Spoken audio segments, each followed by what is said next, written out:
Imagine walking down the cobblestone streets of Ravenna, Italy, surrounded by vibrant mosaics and ancient architecture. Welcome to Ravenna, Italy, a city steeped in history and adorned with some of the most stunning mosaic artwork in the world. As you stroll through the cobblestone streets, you are transported back in time to a place where emperors and kings once ruled. The intricate mosaics that cover the city's walls and floors are a testament to the artistic and cultural richness of Ravenna. But there is more to this city than just its mosaics. Before diving in, please smash the like button, subscribe to get more videos like this. You can also support the channel by buying me a coffee, link in description. The starting point is the railway station, where you can leave your luggage or rent a bike, and then you turn right and walk until you don't find the public garden, located in the Roccaforte Brancaleone. It was an old Venetian fortress built in the 16th century that contains the public gardens. A part of the fortress is not open to the public and is used as events location. 2. Mausoleum of Theodoric. Not far from the Rocca Brancaleone, you can find the Mausoleum of Theodoric, built in 520 AD, entirely made of Istria stone. In its interior, there is a circular porphyry tub, in which it is supposed that Theodoric was buried, moved from the Theodoric Palace. The lower level has not something particular to show, as the decorations were gradually stripped off during the course of centuries. Through the city walls and the gates, Ravenna has still part of its old city walls and gates, like the Porta Serrata or a Basilica of San Vitale. First of all, you can buy the combo ticket to visit the Basilica of San Vitale, the Mausoleum of Galla Placidia, Aryan Baptistery, St. Andrew's Chapel, Basilica of St. Apollinare Nuovo. Built in the 6th century AD, Basilica of San Vitale is the most impressive church seen in Ravenna. Its main feature is the central octagonal plan surmounted by a large cupola. However, the best part is absolutely the interior, and the first thing you are the superb mosaic decorations. And we can see the extraordinary representation of the imperial couple of Byzantine Empire, Justinian and Theodora, with their court. It is one of the most beautiful basilicas ever seen, and somehow it reminds me the Cathedral of Aachen. Please do not miss some unknown places around the basilica, such this one. Mausoleum of Galla Placidia.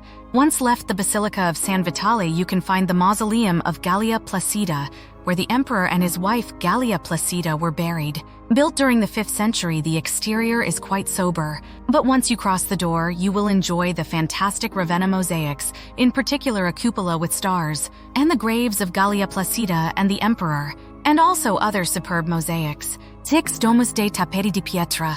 You can find the Domus dei Tappeti di Pietra, Domus of the Stone Carpets, inside the Church of St. Euphemia, not far from the Basilica of San Vitale and a part of the route Ravenna Antica, or Ancient Ravenna.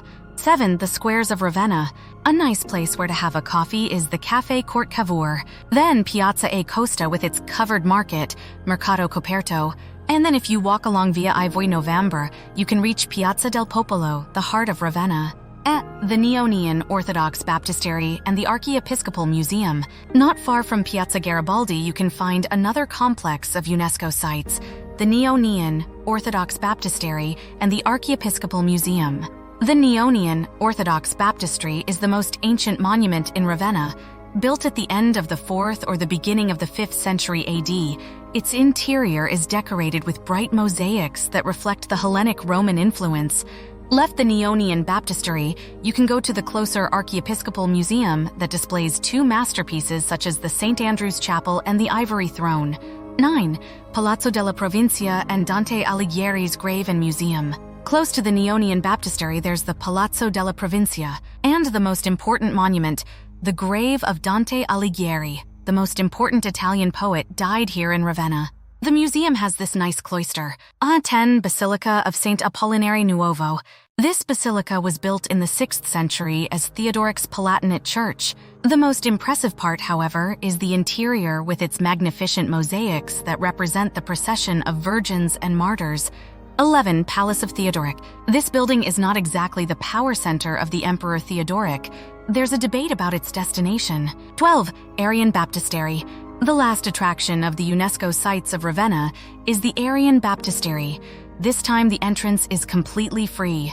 On the dome there is a beautiful mosaic depicting the baptism of Christ and the 12 Apostoles. Where to stay? If you want some accommodation advices, you can check the links in the description. This itinerary lasts 6 hours. In a day, you can also visit the Basilica of Saint Apollinare in Classe and its archaeological area. I had no time to do this, but I strongly recommend you to do this. If decide to do the ancient Ravenna route, besides Saint Apollinare in Classe, maybe the ideal time is a couple of days. If I had time, I would have stopped by the Piadina del Melarancio. For sure, Ravenna is one of the top travel destinations ever seen, and one of the best UNESCO sites. The beauty of the city is combined with a little historical center where people use the bicycle as transport. This is a big difference from other Italian cities where people use more the car. Have you been to Ravenna?